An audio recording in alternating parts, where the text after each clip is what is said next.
My name is Sarah, 12F, and I had an experience that still creeps me out today. I had just gotten my braces off, and the dentist was removing the glue from my teeth. As he worked, he started humming an eerie tune that made me feel uneasy. Then, he suddenly paused and stared at my canines with an unsettling intensity. "You have such unique teeth," he said, his voice oddly soft. "But they're a bit sharp for a young lady, don't you think?" I didn't know how to respond, so I just sat there nervously. Without warning, he began grinding down my canines. I tried to protest, but he hushed me with a sinister smile. "Trust me," he whispered, leaning in uncomfortably close. "You'll look much prettier this way. Boys will like you more." When he finished, he held up a mirror, and I saw that my once sharp canines were now rounded. I had always liked my sharp canines, but now they were gone. The dentist, still smiling that unsettling smile, said, "There, much better, more feminine." He didn't ask for my permission, he just did it. I went home that day and cried. I didn't know how to tell my parents, so I didn't. It was only much later that I told them,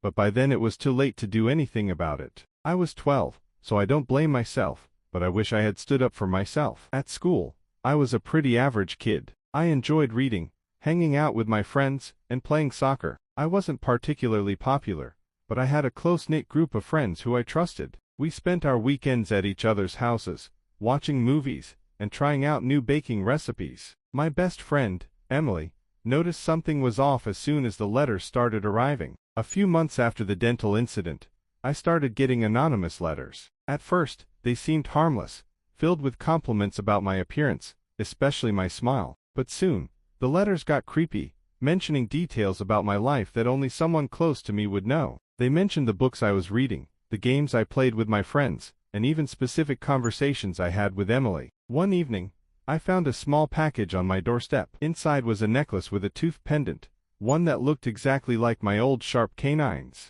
There was a note that said, "I miss your old smile, don't you?" I felt sick. Someone had been watching me closely. The stalker's presence became more invasive over time. I'd catch glimpses of a shadowy figure outside my window at night and often felt like I was being followed. My anxiety skyrocketed, and I started losing sleep. I became paranoid, constantly looking over my shoulder and avoiding places where I might be alone. One night, as I lay in bed, I heard a faint scratching sound at my bedroom window. My heart pounded as I peeked through the blinds. There, standing in the shadows, was a figure holding up a mirror reflecting my new, rounded canines. Written in lipstick beneath the reflection were the words, "I preferred the old you." Terrified, I ran to my parents' room and finally told them everything. They called the police, but by the time they arrived, the stalker was gone. The investigation revealed that the letters and package had all been sent from an area near the dentist's office. Turned out the dentist had been stalking me ever since he altered my teeth. He was obsessed with his own twisted idea of beauty and believed he had the right to shape my appearance to his liking. He was arrested,